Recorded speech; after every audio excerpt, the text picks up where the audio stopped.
स्वागत। आज हमारे पास जो आर्टिकल्स, एक डिटेल्ड वीडियो कोर्स और कुछ नोट्स हैं, वो सब एक ही चीज के बारे में है। एज़्योर डेटा फैक्ट्री या एडीएफ। चलिए एक सिचुएशन सोचते हैं। किसी कंपनी के पास अलग अलग एप्स और प्रोडक्ट से लगातार डेटा आ रहा है। हर जगह से। हाँ, हर जगह से। कुछ डेटा उनके अपने सर्वर पर है, कुछ किसी पार्टनर के एपीआई से आ रहा है, कुछ सीएसवी फाइलों में है। बिल्कुल, एक डिजिटल खिचड़ी। हाँ, ये सब एक कह सकते हैं डिजिटल खिचड़ी जैसा है। अब सवाल ये है कि सारी खिचड़ी में से चावल के दाने कैसे अलग करें।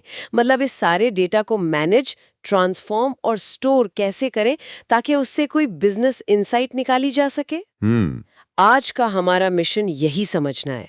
हम एडीएफ की दुनिया में गहराई से उतरेंगे, ये देखेंगे कि डेटा इंजीनियर्स के लिए ये इतना जरूरी क्यों है, और असल में एक पूरी तरह से ऑटोमेटेड डेटा पाइपलाइन बनाकर भी देखेंगे।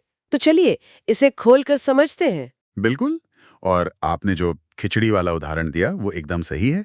एडीएफ बस डेटा को एक बर्तन से दूसरे बर्तन में डालने का काम नहीं करता। अच्छा। नहीं, जैसा हमारे सोर्सेज बताते हैं, ये एक ऑर्केस्ट्रेटर है, एक शेफ की तरह, जो तय करता है कि कौन सी सामग्री कब, कितनी और कैसे पकेगी। ये क्लाउड पर चलने वाली एक सर्विस है जो डेटा को लाने ले जाने और उसे बदलने के काम को ऑटोमेट करती है। ऑर्केस्ट्रेटर, ये शब्द दिलचस्प है। हाँ, और इसमें सबसे दिलचस्प बात यह है कि एडीएफ अकेला नहीं है। हमारे नोट्स और आर्टिकल्स ये भी बताते हैं कि यह माइक्रोसॉफ्ट फैब्रिक और एज्योर सिनैप्स जैसे बड़े प्लेटफॉर्म्स का एक जरूरी हिस्सा है। आप कह सकती हैं कि यह एज्योर के डेटा वर्ल्ड की रीढ़ की हड्डी है। ठीक है, तो शुरुआत सबसे बेसिक सवाल से करते हैं। आखिर ये एज़्योर डेटा फैक्ट्री है क्या? हम्म। एक आर्टिकल में से ईटीएल या ईएलटी टूल कहा गया है। ये शब्द सुनने में तो भारी लगते हैं, एक्सट्रैक्ट ट्रांसफॉर्म लोड या एक्सट्रैक्ट लोड ट्रांसफॉर्म। लेकिन इनका मतलब क्या है? इनका मतलब बहुत सीधा है। एक्सट्रैक्ट यानी डेटा निकालना। ओके। एडीएफ किसी भी सोर्स से डेटा निकाल सकता है, चाहे वो एसक्यूएल डेटाबेस हो, कोई सीएसवी फाइल हो या कोई बाहरी एपीआई। फिर आता है लोड, यानी डेटा को कहीं रखना, जैसे उसे एज़्योर डेटा लेक जैसे सेंट्रलाइज स्टोरेज में लोड करना। और आखिर में ट्रांसफॉर्म, यानी डेटा को बदलना, जैसे किसी कॉलम का नाम बदलना, गैर जरूरी डेटा हटाना या दो अलग अलग डेटा सेट्स को जोड़ना। तो ईटीएल में ट्रांसफॉर्मेशन पहले होता है और ईएलटी में बाद में। एग्जैक्टली। और एडीएफ दोनों ही काम बड़ी आसानी से कर सकता है। अच्छा, तो ये डेटा को सिर्फ मूव नहीं करता, उसे साफ सुथरा और इस्तेमाल के लायक भी बनाता है। लेकिन एक आर्टिकल में हाइब्रिड कैपेबिलिटी की बात की गई है। इसका एंटरप्राइज के लिए क्या मतलब है? इसका मतलब बहुत बड़ा है। हाइब्रिड का मतलब है कि एडीएफ सिर्फ क्लाउड पर रखे डेटा के साथ ही नहीं, बल्कि वो उन सर्वर पे रखे डेटा के साथ भी काम कर सकता है जो किसी कंपनी के अपने ऑफिस में, यानी ऑन प्रेमाइसिस पड़े हैं। अच्छा, जो उनके अपने डेटा सेंटर्स में होते हैं। हाँ, आज भी बहुत सी बड़ी कंपनियों का जरूरी डेटा उनके अपने डेटा सेंटर्स में होता है। एडीएफ इन दोनों दुनियाओं के बीच एक पुल का काम करता है, जो इसे एंटरप्राइज लेवल पर एक बहुत ही पावरफुल टूल बना देता है। समझ गई। तो इसे सीखने के लिए क्या-क्या चाहिए? एक वीडियो ट्यूटोरियल में मजाकिया अंदाज में कहा गया है कि एक लैपटॉप और इंटरनेट कनेक्शन के अलावा सीखने का जोश भी चाहिए। मैंने भी वो देखा था। हाँ। ये मुझे काफी पसंद आया। चलिए अब इसके बेसिक बिल्डिंग ब्लॉक्स पर आते हैं। रिसोर्स ग्रुप, हम्म। लिंक्ड सर्विस और डेटा सेट, ये तीन नाम बार बार आ रहे हैं। क्या आप इन्हें आसान भाषा में समझा सकते हैं? हाँ बिल्कुल, ये एडीएफ की नींव है। सबसे पहले है रिसोर्स ग्रुप। इसे आप अपने एज्योर प्रोजेक्ट के लिए एक डिजिटल बक्से जैसा समझिए। मान लीजिए आप एक नए प्रोजेक्ट पे काम कर रहे हैं, तो आप उसका सारा सामान, डेटाबेस, स्टोरेज, पाइपलाइन, इसी एक बक्से में रखेंगे। अच्छा, ताकि सब कुछ ऑर्गेनाइज्ड रहे। ऑर्गेनाइज्ड भी। और एक और बड़ा फायदा है, जब प्रोजेक्ट खत्म हो जाए तो आप पूरा बक्सा एक साथ डिलीट कर सकती हैं, ये चिंता किए बिना कि कोई चीज छूट गई है और उसका बिल आता रहेगा। अरे वाह, यानी साफ सफाई में आसानी। और लिंक्ड सर्विस, ये तो कनेक्शन स्ट्रिंग जैसा लग रहा है। बिल्कुल, पर मैं इसे एक और बेहतर तरीके से समझाता हूँ। सोचिए, लिंक्ड सर्विस आपके डेटा के घर का पता और चाबी दोनों हैं। पता और चाबी। हाँ, एडीएफ को पता चल जाता है कि डेटा कहाँ रखा है, मतलब पता, और उस तक पहुंचना कैसे है, मतलब चाबी, जिसमें यूजर नेम, पासवर्ड जैसी जानकारी होती है। ठीक है। बिना इसके एडीएस बस बाहर खड़ा रह जाएगा, उसे पता ही नहीं होगा कि अंदर कैसे जाना है। और डेटा सेट? और तीसरा है डेटा सेट। ये उस असल डेटा की तरफ इशारा करता है जिसे आप इस्तेमाल करना चाहती हैं। लिंक्ड सर्विस ने घर का दरवाजा तो खोल दिया, पर डेटा सेट बताता है कि आपको किचन में रखी चीनी की जरूरत है या बेडरूम में रखी किताब की। मतलब कौन सी एसक्यूएल टेबल या कौन सी फाइल, एग्जैक्टली। पता, और चाबी और फिर घर के अंदर का सामान। ये एनालॉजी काफी अच्छी है। एक और छोटी सी बात जो सोर्सेज में थी वो है एज्योर डेटा लेक और ब्लॉब स्टोरेज के बीच का फर्क। दोनों ही तो स्टोरेज है, फिर इनमें क्या खास अंतर है? ये एक छोटा लेकिन बहुत जरूरी अंतर है। ब्लॉब स्टोरेज एक बड़े गोदाम जैसा है जहां आप सामान के डिब्बे रख सकते हैं, पर एक डिब्बे के अंदर दूसरा डिब्बा नहीं रख सकते। Okay, flat structure. हाँ, जबकि डेटा लेक एक फाइलिंग कैबिनेट जैसा है। आप एक फोल्डर के अंदर दूसरा फोल्डर और उसके अंदर तीसरा फोल्डर बना सकती हैं। इसे हायरार्किकल नेमस्पेस कहते हैं। अच्छा। जब आप लाखों फाइलों वाले बड़े डेटा के साथ काम कर रहे होते हैं, तो ये फोल्डर स्ट्रक्चर डेटा को ऑर्गेनाइज करने के लिए बहुत जरूरी हो जाता है। ठीक है, तो अब हमारे पास सारे बिल्डिंग ब्लॉक्स की समझ है। अब कुछ बनाते हैं। सबसे सीधी पाइपलाइन क्या हो सकती है? हमारे एक ट्यूटोरियल में बताया गया है कि एक स्टोरेज कंटेनर से डेटा कॉपी करके दूसरे में डालना सबसे बेसिक काम है। हाँ, और इसके लिए कॉपी डेटा एक्टिविटी का इस्तेमाल होता है, जिसे लगभग 99.99% सॉल्यूशंस में इस्तेमाल किया जाता है। हाँ, ये डेटा इंजीनियरिंग का हेलो वर्ल्ड प्रोग्राम जैसा है। एक पाइपलाइन असल में एक्टिविटीज का एक लॉजिकल ग्रुप होती है जो एक के बाद एक चलती हैं। इस केस में पाइपलाइन में सिर्फ एक ही एक्टिविटी है, कॉपी। लेकिन इसकी सादगी पर मत जाइए, ये सबसे ज्यादा इस्तेमाल होने वाला काम है। और क्या ये सिर्फ अज्योर के अंदर ही काम करता है? नहीं, और मजे की बात यही है, वीडियो कोर्स दिखाता है कि आप HTTP कनेक्शन का इस्तेमाल करके सीधे गिटहब जैसी बाहरी वेबसाइट से भी डेटा खींच सकते हैं। अच्छा, मतलब अगर मुझे किसी पब्लिक डेटा सेट जैसे कोविड डेटा या स्टॉक मार्केट डेटा पर काम करना है जो किसी वेबसाइट पर पड़ा है, तो मैं उसे सीधे अपनी पाइपलाइन में खींच सकती हूँ? एग्जैक्टली। आपको उसे पहले डाउनलोड करके फिर अपलोड करने की जरूरत नहीं है। ADF सीधा उस सोर्स से बात करके डेटा ले आएगा।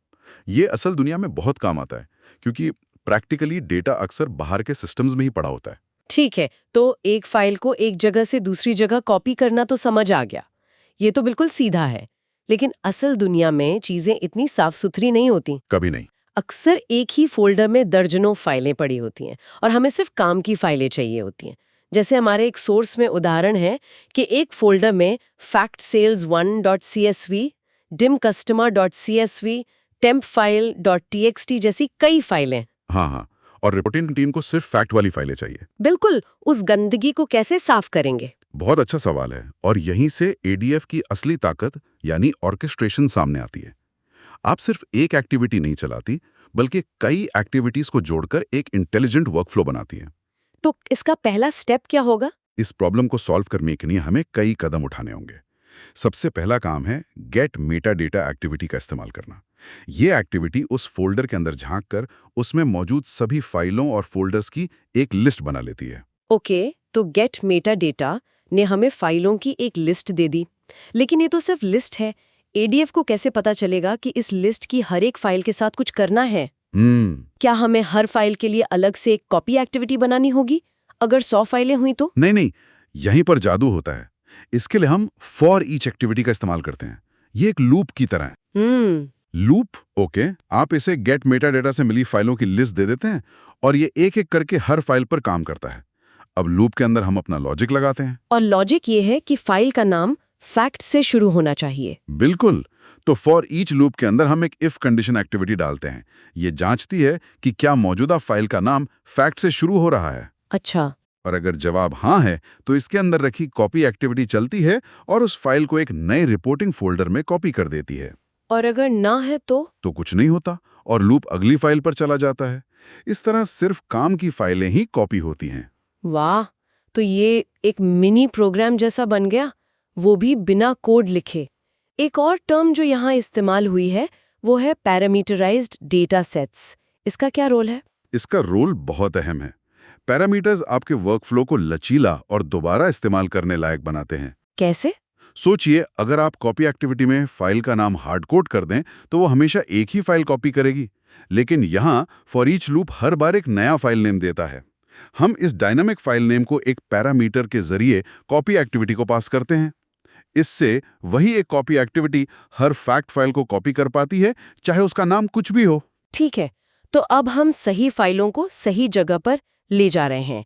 लेकिन कई बार सिर्फ फाइल मूव करना काफ़ी नहीं होता, उसके अंदर का डेटा भी गड़बड़ हो सकता है। अक्सर होता है। जैसे किसी कॉलम में वैल्यूज मिसिंग हैं या हमें सिर्फ कुछ खास पंक्तियां ही चाहिए। इस डेटा को साफ करने या बदलने के लिए क्या करते हैं? अब हम डेटा मूवमेंट से डेटा ट्रांसफॉर्मेशन की तरफ बढ़ रहे हैं और इसके लिए एडीएफ में एक बेहद पावरफुल फीचर है जिसे डेटा फ्लोज कहते हैं।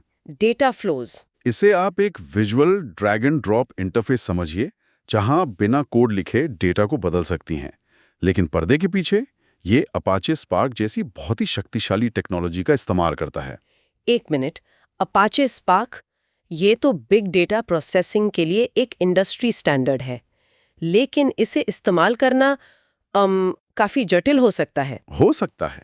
तो आप कह रहे हैं कि डेटा फ्लोज हमें स्पार्क की पावर देते हैं, वो भी बिना एक लाइन का स्पार्क कोड लिखे। हाँ, और यही इसका असली जादू है।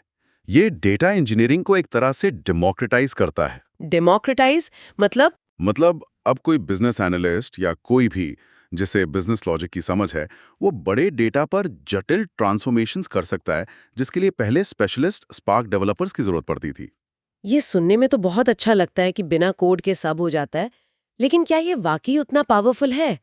क्या एक पॉइंट ऐसा नहीं आता जहां आपको लगता है कि काश मैं यहाँ पर बस 2 लाइन का कोड लिख पाता और ये विजुअल इंटरफेस एक सीमा बन जाता है? ये एक जायज चिंता है, और हाँ, कुछ बहुत ही ज्यादा कॉम्प्लेक्स या कस्टम लॉजिक के लिए शायद आपको कोड लिखना पड़े, जिसके लिए अज्योर में डेटाब्रिक्स जैसी दूसरी सर्विसेज हैं। लेकिन 90-95% आम बिजनेस ट्रांसफॉर्मेशन के लिए डेटा फ्लोस कमाल का काम करते हैं। वीडियो कोर्स में इसके कई उदाहरण हैं। जैसे सेलेक्ट ट्रांसफॉर्मेशन से आप 50 में से सिर्फ 5 जरूरी कॉलम चुन सकती हैं। ओके। फिल्टर से आप किसी शर्त के आधार पर पंक्तियों को हटा सकते हैं, जैसे सिर्फ दिल्ली के कस्टमर्स का डेटा दिखाओ। और भी कुछ उदाहरण थे, जैसे कंडीशनल स्प्लिट। हाँ, कंडीशनल स्प्लिट आपके डेटा को कई रास्तों में बांट देता है। मान लीजिए आपके पास पेमेंट डेटा है, तो आप वीजा के ट्रांजैक्शन एक तरफ, मास्टर कार्ड के दूसरी तरफ और बाकी सब तीसरी तरफ भेज सकते हैं। वाह। फिर है डिराइव्ड कॉलम, जिससे आप नया कॉलम बना सकती हैं या पुराने को बदल सकती हैं, जैसे नल वैल्यूज को एनए से बदलना। और एग्रीगेट से आप डेटा को ग्रुप करके कैलकुलेशन कर सकते हैं, जैसे हर शहर में टोटल सेल्स कितनी हुई। ये सब कुछ बस ड्रैग एंड ड्रॉप से? सब कुछ माउस क्लिक से हो जाता है। ठीक है, तो अब हमारी पाइपलाइन डेटा को ढूंढ सकती है, फिल्टर कर सकती है, कॉपी कर सकती है और ट्रांसफॉर्म भी कर सकती है। ये तो एक अद्भुत पाइपलाइन बन गई है। लेकिन ये सब तब तक बेकार है जब तक कोई इसे चलाने के लिए मैनुअल रूप से रन बटन ना दबाएं। इसे ऑटो पायलट पर कैसे डालें? बिल्कुल सही पॉइंट। यहीं पर ट्रिगर्स काम आते हैं। ट्रिगर्स चलाते हैं। सबसे सीधा है शेड्यूल्ड ट्रिगर। आप इसे बता सकती हैं कि इस पाइपलाइन को हर 15 मिनट में चलाओ या हर रोज सुबह 9 बजे चलाओ। ये कैलेंडर की तरह काम करता है। ये तो आसान है, लेकिन हमारे एक सोर्स में एक ज्यादा दिलचस्प सिचुएशन थी। हाँ, वो मैनेजर वाली। हाँ, एक मैनेजर है जो दिन में किसी भी समय, यहाँ तक कि रात के 2 बजे भी एक फोल्डर में एक जरूरी फाइल डाल सकता है। और उनकी जरूरत ये है कि जैसे ही फाइल आए पाइपलाइन तुरंत चलनी चाहिए। शेड्यूल तो यहाँ काम नहीं करेगा। और इसी के लिए असली गेम चेंजर है स्टोरेज इवेंट ट्रिगर। अच्छा। जैसा कि नाम से ही पता चलता है, ये किसी शेड्यूल पर नहीं बल्कि किसी घटना पर यानी इवेंट पर काम करता है। आप इसे बताते हैं कि देखो, जैसे ही इस खास स्टोरेज कंटेनर में कोई नई फाइल बने तो तुरंत इस पाइपलाइन को चला देना। तो ये बिल्कुल रियल टाइम में काम करता है? बिल्कुल। अरे ये तो जिंदगियां बचाता है।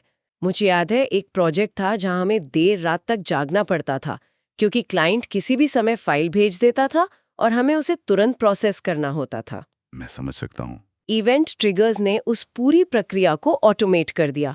उसके बाद हम चैन से सो पाए। क्या बात है। तो मैनेजर ने रात के 2 बजे फाइल डाली और कुछ सेकंड के अंदर पाइपलाइन अपने आप चल पड़ी। लेकिन इसमें एक समस्या हो सकती है। क्या? मान लीजिए पाइपलाइन चली, उसने फाइल कॉपी कर ली, पर ओरिजिनल फाइल तो अभी भी वहीं पड़ी है। क्या पाइपलाइन उसे देखकर दोबारा नहीं चल जाएगी? बहुत अच्छा सवाल है, और ये एक आम गलती है जो लोग करते हैं। इसका समाधान है कि वर्कफ्लो के अंत में एक डिलीट एक्टिविटी जोड़ दी जाए। अच्छा, डिलीट? हाँ, जैसे ही फाइल सफलतापूर्वक कॉपी और प्रोसेस हो जाती है, ये एक्टिविटी उस सोर्स फाइल को डिलीट कर देती है। इससे यह सुनिश्चित होता है कि पाइपलाइन उसी फाइल पर बार बार ट्रिगर नहीं होती। तो अब ये एक पूरी तरह से ऑटोमेटिक सेल्फ क्लीनिंग सिस्टम बन गया है। बिल्कुल। बहुत बढ़िया। तो अब हमारे पास सारे अलग अलग पुर्जे हैं। हमारे सोर्सेज इन सब को जोड़कर एक फाइनल प्रोडक्शन रेडी पाइपलाइन बनाते हैं। इसमें एग्जीक्यूट पाइपलाइन एक्टिविटी का भी जिक्र है। इसका क्या काम है? इसका काम है आपके वर्कफ्लो को मॉड्यूलर बनाना। मॉड्यूलर? हाँ, आप 10 छोटी-छोटी खास काम करने वाली पाइपलाइन, जिन्हें हम चाइल्ड पाइपलाइन कहते हैं, बना सकती हैं और फिर एक बड़ी पेरेंट पाइपलाइन बना सकती हैं जो इन छोटी पाइपलाइनों को सही क्रम में चलाती है। अच्छा, ये कोडिंग में सम्पशंस बनाने जैसा है। एग्जैक्टली। इससे आपका काम साफ सुथरा, मैनेज करने में आसान और दोबारा इस्तेमाल करने लायक हो जाता है। तो जो फाइनल सोल्यूशन हमारे सोर्सेज में बनाया गया वो एक पूरा एंड टू एंड वर्कफ्लो था। चलिए उसे एक बार फिर से देखते हैं। हाँ। सबसे पहले मैनेजर के फाइल डालते ही storage event trigger parent pipeline को शुरू करता है। सही। ये पेरेंट पाइपलाइन फिर पहली चाइल्ड पाइपलाइन को चलाती है जो मैनेजर की फाइल को प्रोसेस करती है और फिर डिलीट कर देती है। इसके बाद पेरेंट पाइपलाइन गिटहब से एक और फाइल खींचती है। हाँ, दूसरा सोर्स। और अंत में ये दूसरी चाइल्ड पाइपलाइन को चलाती है जो इस नए डेटा पर वो सारा जटिल काम करती है जिसके बारे में हमने बात की थी, फिल्टरिंग, लूपिंग और डेटा फ्लो ट्रांसफॉर्मेशन। ये वाकई एक प्रोडक्शन रेडी पूरी तरह से ऑटोमेटिक डेटा प्रोसेसिंग सोल्यूशन लगता है।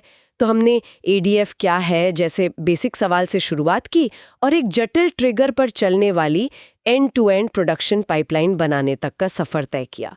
अगर मैं इसे समेटूं तो मुख्य बातें ये हैं, ADF एक सेंट्रल ऑर्केस्ट्रेटर है जो अलग अलग सिस्टम से बात करता है। सही है। छोटी छोटी एक्टिविटीज को जोड़कर आप बहुत कॉम्प्लेक्स लॉजिक बना सकती हैं और असली ऑटोमेशन के लिए ट्रिगर्स, खासकर इवेंट ट्रिगर्स, बहुत जरूरी हैं। बिल्कुल सही। और यहाँ मैं सोचने के लिए एक आखिरी सवाल छोड़ना चाहूंगा। बताइए। इन सारे सोर्सेज ने हमें सिखाया कि एक पाइपलाइन कैसे बनाई जाए, ये बहुत अच्छा है। लेकिन एक असली बड़ी कंपनी में जहां ऐसी 10 या 100 पाइपलाइनें चल रही होती हैं, कोई उन्हें मैनेज कैसे करता है? ये तो बड़ी बात है। आप ये कैसे सुनिश्चित करते हैं कि एक पाइपलाइन में बदलाव करने से दूसरी 10 न टूट जाएं? आप हजारों पाइपलाइनों की लागत को कैसे कंट्रोल करते हैं? उनकी सिक्योरिटी का क्या? और CI/CD? बिल्कुल, उन्हें डेवलपमेंट से प्रोडक्शन में ले जाने के लिए CI/CD यानी कंटिन्यूअस इंटीग्रेशन और डिप्लॉयमेंट कैसे सेट करते हैं? ये सब हमें जटिलता की अगली परत की ओर ले जाता है, जो ये दिखाता है कि इस फील्ड में सीखने के लिए हमेशा और भी बहुत कुछ होता है।